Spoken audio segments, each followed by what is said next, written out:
নমস্কাৰ মই ILC ইণ্টাৰনেশ্যনেলৰ হৈ আপোনালোকৰ বাবে আজি লৈ আনিছোঁ প্ৰনাউন চাৰ্টৰ প্ৰনাউনৰ বিষয়ে আমি আগৰ ভিডিঅ'ত শিকিছিলোঁ আজি আমি শিকিম প্ৰনাউন চাৰ্টৰ যিটো ইউজ আমি পাইছিলোঁ প্ৰনাউনৰ পাঁচটা ভাগ চাৰ্টৰ ভাগটো পাঁচটা পাইছিলোঁ সেইবিলাকত সাবজেক্টিভ আছিলে অবজেক্টিভ আছিলে এডজেক্টিভেল পজিটিভ প্ৰনাউন আছিলে পিওৰ পজিটিভ প্ৰনাউন আছিলে তাৰ পিছত ৰিফ্লেক্সিভ প্ৰনাউন আছিলে নহয়নে বাৰু আজি আমি শিকিম এই ভিডিওৰ দ্বাৰা আমি শিকিম যে সাবজেক্টিভ প্ৰনাউন বাক্যত কত ব্যৱহাৰ হয় ভিডিওটো শেষৰলৈকে চাব আৰু এই ধৰণে IELTS শিকোৱা হয় এই ভিডিওত যদি শেষৰলৈকে চাই আপুনি নিশ্চয় শিকিব পাব যে প্ৰনাউনবোৰ কত কেতিয়া ব্যৱহাৰ হয় দেই চাবচোন সাবজেক্টিভ pronoun আমি বাক্যত কত ব্যৱহাৰ কৰো ধুনিয়াকৈ লিখা হৈছে we use it মানে হল সাবজেক্টিভ pronoun থকা শব্দবোৰ যিবিলাক আছিল I we you he she it they এইবিলাক শব্দ সাবজেক্টিভ pronoun যেটো কলম টেবল দেখাইছিলো ন মই চাৰ্টটো সাবজেক্টিভ pronounৰ ঘৰত থকা যিবিলাক শব্দ আছে কত ব্যৱহাৰ হয় বাক্যত we use it before a verb in a sentence মানে হল সাবজেক্টিভ pronoun থকা শব্দবোৰ বাক্য এটাত ভাৰ্বৰ বিফৰত ব্যৱহাৰ কৰিব লাগিব উদাহৰণ হিচাপে I write a letter ইয়াত ভাৰ্বটো ৰাইট হয় এই ৰাইট শব্দৰ বিফৰত আমি সাবজেক্টিভ pronounটো বহাইছো ঠিক আছে এতিয়া বিফৰ কোৱা হৈছে জাস্ট বিফৰ বুলি ক'ব নোৱাৰি বা জাস্ট বিফৰ বুলি কোৱা হোৱা নাই জাস্ট আফটাৰ বুলি কোৱা হোৱা নাই ঠিক আছে বিফৰ হ'ব লাগিব আৰু ভাৰ্বৰ বিফৰত হ'ব লাগিব দেই এই ধৰণে আপুনি সাবজেক্টিভ pronounবোৰ বাক্য লিখোতে বা কওঁতে ব্যৱহাৰ কৰিব দেই তাৰ পিছত অবজেক্টিভ pronoun বাক্য এটা কত কত ব্যৱহাৰ কৰো যেটো চাৰ্টটো আছিল অবজেক্টিভ pronounৰ ঘৰৰ যিবিলাক শব্দ আছিল নহয় সেইবিলাক শব্দ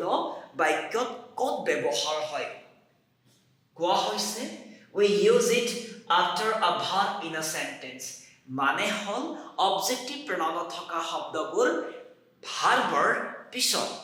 এতিয়া ভাৰ্বৰ পিছত মানে হল ভাৰ্বৰ নেক্সট শব্দ এই কথা কোৱা হোৱা নাই ভাৰ্বৰ পিছত লাগে আমাক দেই এক্সাম্পল পাইছো আমি that is for me কোৱা নহয় কোৱা যায় নহয় হেইটো মোৰ বাবে হয় এতিয়া চাব ইয়াত ভাৰ্বটো হল ইজৰ পিছত ইজৰ নেক্সট শব্দ বুলি ইয়াত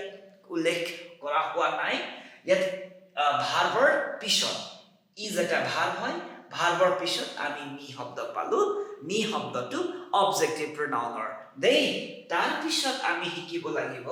এডজেক্টিভেল পজিটিভ pronoun আমি কত ব্যৱহাৰ কৰো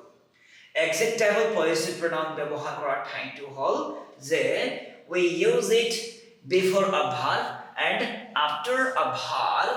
in a sentence বাক্য এটা